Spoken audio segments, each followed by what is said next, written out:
ನಮಸ್ಕಾರ ಎಲ್ಲರಿಗೂ ಅಮ್ಮಿಸ್ ಲೈಫ್ ಸ್ಟೈಲ್ಗೆ ಸ್ವಾಗತ. ಸಾಮಾನ್ಯವಾಗಿ ನಿಮ್ಮ ಬಾತ್ರೂಮ್ನಲ್ಲಿರುವಂತಹ ಟ್ಯಾಪ್ ಇರ್ತದಲ್ಲ, ಅದು ಕ್ರಮೇಣ ಈ ರೀತಿ ಆಗಿಬಿಡ್ತದೆ. ಒಂದು ನೀರಿನ ಕಲೆ, ಅದಾದ ಮೇಲೆ ನೀರಿನಲ್ಲಿರುವಂಥ ಉಪ್ಪಿನ ಅಂಶದಿಂದಾಗಿ ಈ ರೀತಿ ಆಗಿಬಿಡ್ತದೆ. ನಮ್ಮದಿಲ್ಲಿ ಸ್ವೀಟ್ ವಾಟರ್ ಏನೋ ಅಂಥ ಸಮಸ್ಯೆ ಏನಿಲ್ಲ, ಆದರೂ ಕೂಡ ಕಾಲಕ್ರಮೇಣ ಅದು ಬಣ್ಣವನ್ನು ಕಳ್ಕೊಳ್ಳುತ್ತದೆ, ತುಂಬ ಹಳತಾದ ರೀತಿಯಲ್ಲಿ ಕಾಣಿಸ್ತದೆ. ಒಂದು ವೇಳೆ ಸಾಲ್ಟ್ ವಾಟರ್ ಇದ್ದರೆ ಇದಕ್ಕಿಂತ ವರ್ಸ್ಟ್ ಆಗಿರ್ತದೆ. ಈಗ ಇದನ್ನು ನಾವು ಮನೆಯಲ್ಲೇ ಯಾವ ರೀತಿಯಾಗಿ ಕ್ಲೀನ್ ಮಾಡೋದು ಅಂತ ನಾನು ಹೇಳ್ತಾ ಇದ್ದೇನೆ. ಏನಾಗ್ತದೆ ಅಂತ ಹೇಳಿದ್ರೆ, ಟ್ಯಾಪನ್ನು ನೀವು ಕ್ಲೀನ್ ಮಾಡಬೇಕು ಅಂದರೆ ಇದನ್ನ ಬಿಚ್ಕೊಂಡು ಹೊರಗಡೆ ತೊಗೊಂಡೋಗಿ ಕ್ಲೀನ್ ಮಾಡಲಿಕ್ಕಾಗಲ್ಲ. ಏನಿದ್ರು ಕೂಡ ನಾವು ಮನೆಯಲ್ಲೇ ಕ್ಲೀನ್ ಮಾಡ್ತಾ ಇರಬೇಕಾಗ್ತದೆ. ಇವತ್ತು ನಾನು ನಿಮ್ಗೊಂದು ಅದ್ಭುತವಾದಂಥ ಒಂದು ಐಡಿಯಾವನ್ನು ಹೇಳ್ತಾ ಇದ್ದೇನೆ. ಇದನ್ನು ಉಪಯೋಗಿಸ್ಕೊಂಡು ನೀವು ಈ ಟ್ಯಾಪನ್ನು ಕ್ಲೀನ್ ಮಾಡಿದರೆ ಮತ್ತೆ ಅದು ಹೊಸ ಥರ ಪಳ ಹೊಳಿತದೆ. ಈ ಟ್ಯಾಪ್ನಲ್ಲಾಗಿರುವಂತಹ ಈ ನೀರಿನ ಕಲೆ ಮತ್ತು ಉಪ್ಪು ನೀರಿನಿಂದಾಗಿ ಆಗಿರುವಂಥ ಕಲೆ, ಇದನ್ನು ತೆಗಿಲಿಕ್ಕೆ ನಾವು ಒಂದು ಸೊಲ್ಯೂಷನ್ನ ರೆಡಿ ಮಾಡ್ಕೋಬೇಕಾಗ್ತದೆ. ಆ ಸೊಲ್ಯೂಷನ್ ರೆಡಿ ಮಾಡ್ಕೊಳ್ಳಿಕ್ಕೆ ನಮ್ಗೆ ಬೇಕಿರುವಂಥ ಇಂಗ್ರೀಡಿಯೆಂಟ್ ಒಂದು ಸೋಡಾ, ಅಂದರೆ ಅಡುಗೆ ಸೋಡಾ, ಅದನ್ನು ಯೂಸ್ ಮಾಡಬೇಕು.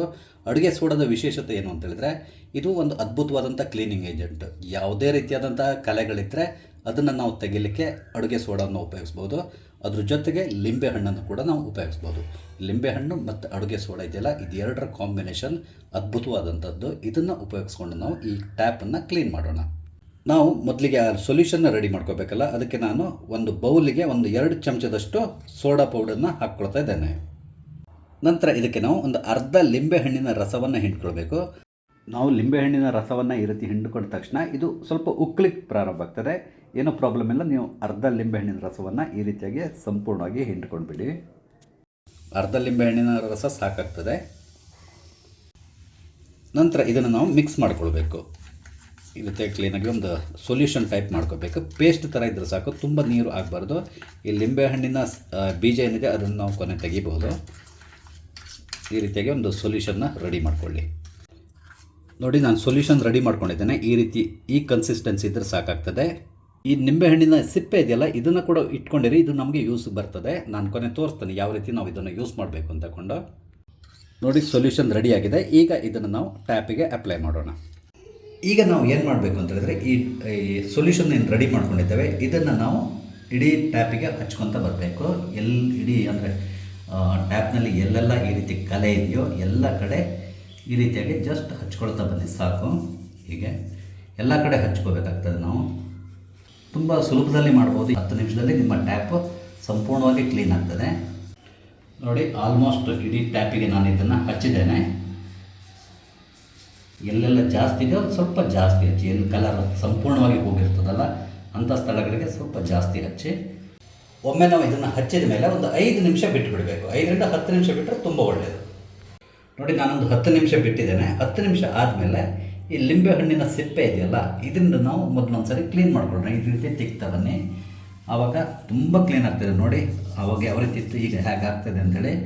ಜಸ್ಟ್ ಒಂದು 10 ನಿಮಿಷ ಬಿಟ್ಟು ನಾನು ಇದನ್ನ ಕ್ಲೀನ್ ಮಾಡ್ತಿರುವಂಥದ್ದು. ಇದೇ ರೀತಿಯಲ್ಲಿ ಇಡೀ ಟ್ಯಾಪನ್ನು ನಾವು ಕ್ಲೀನ್ ಮಾಡ್ಕೊತ ಹೋಗೋಣ. ಮೊದಲು ಲಿಂಬೆಹಣ್ಣಿನ ಸಿಪ್ಪೆಯಿಂದಲೇ ನಾವು ಕ್ಲೀನ್ ಮಾಡ್ಕೊಳ್ಳೋಣ. ಲಿಂಬೆಹಣ್ಣಿನಲ್ಲಿರುವಂಥ ಸಿಟ್ರಿಕ್ ಅಂಶ ಏನಿದೆ ಅದು ಕ್ಲೀನ್ ಮಾಡಲಿಕ್ಕೆ ತುಂಬ ಸಹಾಯ ಮಾಡ್ತದೆ. ನೋಡಿ, ಜಸ್ಟ್ ಲಿಂಬೆಹಣ್ಣು ಸಿಪ್ಪೆಯನ್ನು ಇಟ್ಕೊಂಡು ನಾನು ಇದನ್ನ ಕ್ಲೀನ್ ಮಾಡಿರುವಂಥದ್ದು. ಎಷ್ಟು ಕ್ಲೀನ್ ಆಗಿದೆ ನೋಡಿ.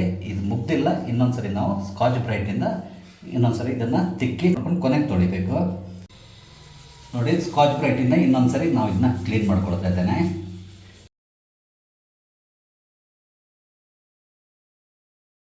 ನೋಡಿ, ನಾನು ಸ್ಕಾಚ್ ಬ್ರೈಟಿಂದ ಕ್ಲೀನ್ ಮಾಡ್ಕೊಂಡಿದ್ದೇನೆ. ನಿಮ್ಗೆ ಇವಾಗಲೇ ಗೊತ್ತಾಗ್ತದೆ ಎಷ್ಟು ಹೊಳಿತಾ ಇದೆ ಅಂತಕೊಂಡು. ಈಗ ಒಮ್ಮೆ ನೀರನ್ನ ಹಾಕಿ ತೊಳೆದು ನಿಮ್ಗೆ ತೋರಿಸ್ತೇನೆ, ಆವಾಗ ನಿಮಗೆ ಖಂಡಿತವಾಗಿ ಆಶ್ಚರ್ಯ ಆಗ್ತದೆ. ನೀರನ್ನ ಹಾಕಿ ಈಗ ತೊಳಿತಾ ಇದ್ದೇನೆ.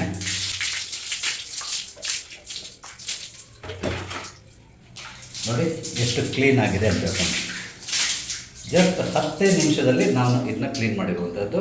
ನಿಮಗೆ ಡಿಫ್ರೆನ್ಸ್ ತುಂಬ ಕ್ಲೀನಾಗಿ ಗೊತ್ತಾಗ್ತದೆ. ಆವಾಗ ಹೇಗಿತ್ತು, ಈಗ ಯಾವ ರೀತಿ ಕಾಣಿಸ್ತಾ ಇದೆ ನೋಡಿದ್ರಲ್ಲ. ಈಗ ಎಷ್ಟು ಚೆನ್ನಾಗಿ ಕಾಣಿಸ್ತಾ ಇದೆ ಅಂತಕೊಂಡು ಜಸ್ಟ್ ಕಂಪೇರ್ ಮಾಡಿ ನೋಡಿ, ಆವಾಗ ಹೇಗಿತ್ತು ಈಗ ಹೇಗಿದೆ ಅಂತಕೊಂಡು.